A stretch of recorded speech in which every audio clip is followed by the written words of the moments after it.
Pascagoula alien abduction occurred in 1973. It was October the 11th when co-workers Charles Hickson and Calvin Parker were abducted by aliens while fishing near Pascagoula in Mississippi. And the incident earned substantial mass media attention. Calvin Parker's joining us today. Hello, Calvin. Hey, how are y'all today? I'm good. Calvin, it's been, well, what's it been? 46 years since it happened.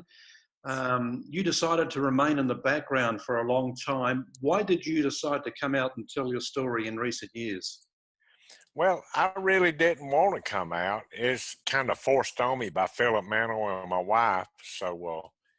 But if it was left to me, they never would have been the first book. But I'm glad I did since I've done it.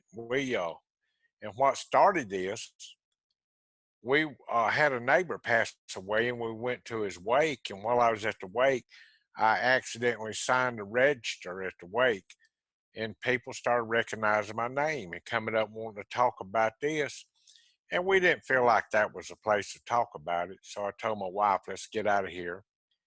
And on the way home, she said, well, why don't you write a book? People care and they want to hear the story. And I've never heard the story. Well, you keep a secret from your wife for 45 years, eventually you're going to have to break down and tell them something. I said, well, let me think about this a little while. So I thought about it, and I just told her something to get her off my back. I said, well, I don't have much of an education.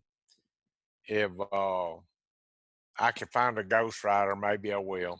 Mm-hmm. And that was just something to shut her up and get her off my back. Well, just so happened the very next day, Philip Mantle got a hold of me, and he had been hunting me for a while, not to write a book or anything, but to ask me some questions about Charlie's book. And of course, I really didn't know anything because I've never read Charlie's book, never opened it up. So he said, why hadn't you written your own book? I said, well, Philip, the reason I hadn't, because every time I tell the story, somebody changes it. They add to it or take away from it or don't do it any kind of justice. And I'm just not going to get in that situation. He said, well, think about it. He said, if you write a book, it's black and white, it's documented, and that's just the way that it's going to be. It's your word, it's your legacy. Well, it did make pretty good sense. He said, well, I'll call you back in a week and we'll talk about this some more. So when I got off the phone with Philip, I just took my phone and put no answer by his phone number because I didn't want to talk about this subject anymore. Right. And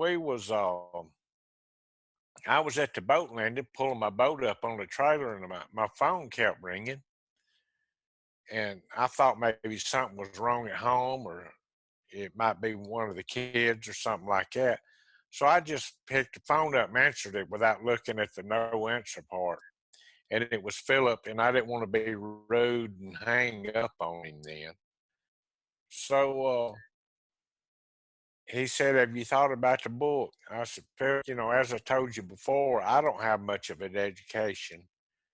And, I really don't want to do no book. He said, well, think about it. We talked about it a few minutes, and he started making a little bit of sense by this time. And I said, then we talked a little more, and I said, it's one way that I would do this. And the only way is the book is in my words. I want it written in my words. I don't want nothing changed. I don't want a period put in. I don't want a question mark put in. I don't want anything put in that I don't put in there. And he agreed to that. And bless his heart, he stood by his word. I mean, he's done a great job. He changed one thing, and that's language communication thing that we had. And it was at the back of the book where I was eating a bologna sandwich. He put down a blondie sandwich. And that was the only thing that got changed in the book, and it kind of tickled me, so I just didn't say nothing about it. Because, I went 45 years, and people's changed a lot more than that. Well, the book was called Pascagoula, The Closest Encounter, My Story, and then you followed it up with another book, The Story Continues. Why did you do that? Was there other evidence and stuff that had come up that you wanted to include? Yes, sir, it was. And I really enjoyed the second book. Uh, Actually, I listened to the first book on the audio that came out about it, but the second book I've actually picked this up and read it 2 or 3 times because it's new evidence and new witnesses, and it just amazed me after all these years that Philip Mantle was able to dig up the things that he's dug up, the different facts and details and testimonies. And then, of course, we had all these new witnesses come forward. And that amazed me how they could keep quiet like I did for 45 years. And so I really got into the second book because I was a little freely opening up about the subject and talking about it. And, I wasn't that way on the first one.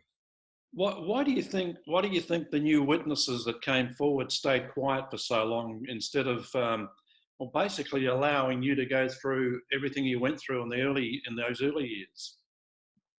Well, it's probably the same reason that it happened to me. Back when this first happened, you got ridiculed quite a bit over something like this. And the South is deep Christians, and religions, and anything other than God or other than what they want to talk about, you get ridiculed pretty hard. So I just thought it was best to stay quiet. Now, they really didn't come forward up until we asked them to. And the way that came about, I did a show with Fox News. And you know how they make the little comments under the news things there, Mhm.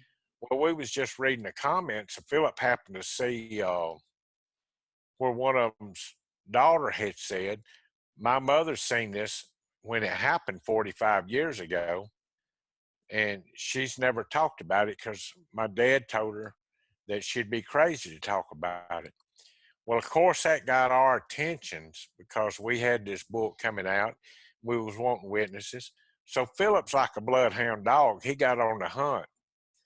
And when he gets on a hunt, on a quest, I mean, he's on it.